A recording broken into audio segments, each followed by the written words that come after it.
Oh God, that's crazy. Good, well, actually, almost good afternoon. Now, my voice is a little low right now because I had a great time at New York Comic Con yesterday. I mean, it was crazy. I met voice actors after voice actors, celebrities after celebrities. My voice is a little low, so bear with me for my voice being like this. So, let me tell you about a show that I've watched. A show that I'm really anticipated to watch when it comes around the corner. To Your Eternity. Now, when I first watched To Your Eternity, guys, actually, backtrack it. Sad animes don't, like, I'm not really a big fan of sad animes, to be honest with you guys. In order for me, like, I cry in some anime moments, some anime scenes. To Your Eternity does that. You see, the first time I cried in an anime was Chrono Crusade. Chrono Crusade, guys. I know it's underrated, but watch that show. And when you look at Chrono Crusade, that show hit me. Now, as time goes by, we've seen shows like Your Lie in April, Clannad, Plastic Memories, Grave of the Fireflies, A Silent Voice, Your Name. All those were sad animes. But the one show, still to this day, hits me every time was Angel Beats. Still to this day, I still believe Angel Beats is number one in my list as one of the best, if not the saddest animes of all time that'll put you to tears. Trust me, guys, go watch Angel Beats. And not only that, listen to the opening. It's so pure and everything. But that's here and there. To Your Eternity does that to people. Now, I watched To Your Eternity when it first aired. I didn't get a chance to do a review on this because I didn't think the show was going to be like that. But after watching To Your Eternity, and now we're getting a second season, what better way to talk my review of To Your Eternity right before this airs? So, without further ado, let's get right to it with the review, the anime review of To Your Eternity. Okay, To Your Eternity. What is it? What is To Your Eternity? What does a wolf have to do with these random characters that goes along in these journeys? That's what To Your Eternity is all about. The first episode, I didn't find it interesting. I mean, I find it interesting at first, but I didn't know what the hell was going on. I didn't know. Not gonna lie, I didn't know. I mean, he started with this boy, Fushi, white hair boy, just going on distance, and he see a wolf.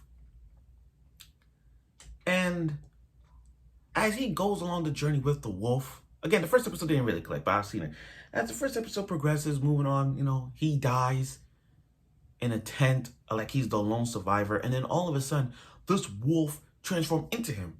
And I'm like, what the fuck's going on here? What the hell is this? What the hell? I was really like confused, like what the hell's going on? I really didn't know what it was. But, sometimes the first episode may not get you the answers, but as the episode progresses, it does. So I think what To Your Eternity does is the timeline, like there's a gap, like eternity, like new generation, time goes by for all things in eternity. So generations of generations, a generation moves on. Sorry, generation moves on. That's what To Your Eternity is all about. So anyway, this wolf transformed to Fushi, and not only he's encountering a lot of people. Like he sees how the world is. Where it's like there's some good people, there's some bad people. There's people that could change and people who could not change. And there's some violence in the world. One of the deaths that hits me, guys, was March. March hits me. It's very sad. When I see a kid die in an anime, a kid dies in an anime, it hits me. It's just, you want to cry like she didn't do nothing wrong, but she dies, Just imagine this. If you were to watch if High School of the Dead was still on and Alice dies, we all would have cried. But that's here and there. So To Your Eternity has different arcs involving characters of what they're going through and why. Like with March. March did nothing wrong. And then you got this antagonist who, in my eyes, one of the best female antagonists of all time, like top 5, is Ayase. What Ayase does, what she do against... There was one episode where she fought against this bear-like creature.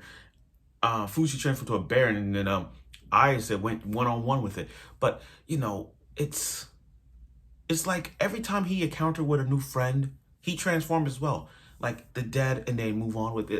It's so sad to see how this is. Like when March died, it hits me. And Perona, when they kill off Perona too, I was sad as hell, guys. But Fuji transforms to everyone that he encountered with, because he likes them, and he goes on with it. Like he transformed to March. He could transform to March. He could transform to an armadillo. He could transform to Perona. Now, and he transformed to Gugu. And I like this guy. His backstory was sad as hell. He had a brother, he had a disowned big brother, and not only it crushes his face, but he had to wear a mask over his face. It kind of reminds me of Naruto in a little way, because, you know, people didn't like Naruto when he was in the street because he's a nine-tailed fox, and they look at him differently. With Gugu's story, it's the same thing. Not like same comparison. Not like same like, oh, he has a nine-tailed fox in his body, but they all the same in terms of like, oh my God, get away from Miss Gugu. He had a mask on his face, all that shit. You know, that's here and there. But he's brolic as hell. The way he's training, he's brolic as fuck. And all he did was to fall in love with the girl he actually, like, he fall in love with a girl, a rich girl nonetheless. But he dies. I don't want to be spoiling people, but damn, that's the thing. It just hits people. It hits me. Every time Fuji goes and meets someone, not only they die and he becomes one of them, and it hits me. Like, it's sad to see them go. These good characters don't do nothing. They didn't do nothing wrong, but they get punished for it. And as episode progresses, he has to face off not only the biggest challenges that Fuji's going through is not only Ayase, but the knockers. These knockers are these creatures that's controlling the people. That is controlling the people and controlling the dead. Like some Night of Living Dead concept thing. Now again, every To Your Eternity is so long in the season 1 that it goes from one arc to another, meeting characters over and over again as he goes through the adventures of life. From March to Perona to Gugu to the old lady, which, God forbid, that was so sad. The old lady and Tonari. And I know people are hating Tonari. I like Tonari. I really do. I ain't hating. We all like Tonari. We all do. But anyway, again, with Fuji is doing things in To Your Eternity timeline that, like not killing Ayase, which I know people should have said it, but again, generations of To Your Eternity moves on. The premise of that show is life moves on. Your time is up. Some deaths you may not want to get. Some deaths that should have happened. They should have moved on. But again, life moves on. That's what To Your Eternity is always about. You know how they say for always and eternity, that kind of thing? I will be with you for always and eternity. That's like a time skip method thing where it's like, I'll be with you forever, together forever. Like a 5-year time skip, and then a 2-year time skip, and then a 3-year time skip. And then that's what To Your Eternity is all about.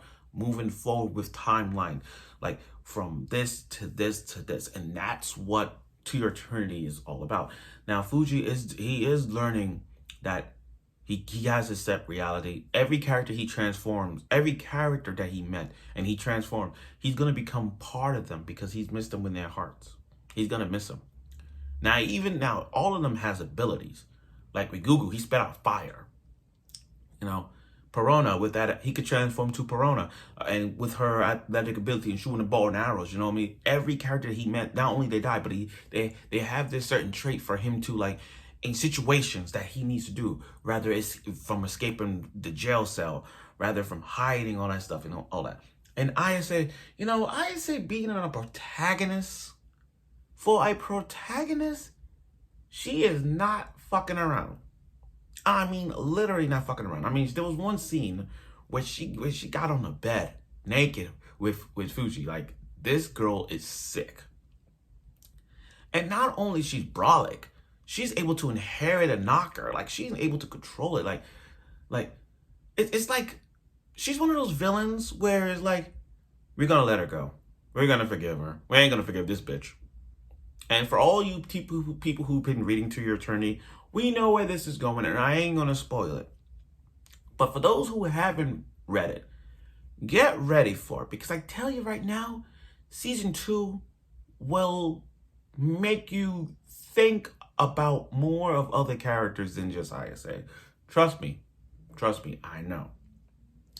Now, not only the animation is really good. I love it, especially the opening. That opening hits me every time. Especially, see, the thing about the opening of To Your Eternity is that I don't, like, it's good. The major problem I have with the opening, guys, and you guys cannot lie, it's the spoilers. I don't like, I understand openings are made for us to enjoy. I get that. But don't give us spoilers. Do not give us spoilers. I had to watch this opening every time it airs. And every time it airs, they give us spoilers. One spoiler was when Tonari's friends, you see them alive and then turn to knockers. I'm like, don't do that. Don't do that. That's my point. To Your Eternity was really good. It's a really good soft opening. I love it. I mean, things like that, in terms of Clannad and Plastic Memories, all those openings are really sad and pure. This right here is one of them. But the thing is, To Your Eternity opening was so good that, again, they gave us spoilers. And I don't like spoilers on a new show that I didn't even know about. And this is one of them. But like I said, really good show. Especially the ending. Ending is so nice. I mean, there were some endings that didn't have it, but there were some things that were make you like, okay, we can't wait. We gotta see it. And they show us previews for next week's episodes of To Your Eternity as it goes on. But yeah, that's the end of it. So overall, To Your Eternity is one of these shows that you need to sit down for, not only for the drama, but see how life moves on with Fuji. Yeah, I know he's gonna miss a lot of people as time moves on, but that's life. That's life. He's gonna have to accept it. And the generations of every character that moves on, he's bound to see him one day. He's bound to do it. You can't change life. You either accept it or not. And with To Your Eternity being how it is, it's hard to say. It's sad to see them go, even with all that they've done. That's all it is to it. So the adventures of Fuji and the journeys that been going on from timeline after timeline will get there to eventually to the present. It's like this year. It's like he's in let's say 18th century. And now he's going all the way to the 21st century, which is like that. That's my point. So I look forward for not next week. I look forward to Your Eternity season 2. I'm looking forward to that. But make no mistake, guys, you will cry when you see season 2. You think season 1 was sad? Especially all the deaths I ain't gonna bring up. But trust me, there are some deaths that was in season 1 that made me cry a little bit. But season 2, get ready, because season 2 is gonna be sadder than ever. Let's see. And for To Your Eternity being this, I'll give it a 9. I'll give it a 9, hands down. I'll look forward for season 2, like I said. And thank you for watching my review of To Your Eternity. If any show you guys want me to watch for the fall, let me know and I'll do a review on it. Not no hype shows like Blue Lock, which I know every fan is going to talk about, like Blue Lock or Chainsaw Man. Anything that's under the radar that needs to be talked, let me know. So thank you for watching my review of To Your Eternity. I look forward for season 2, and I'm sure you will.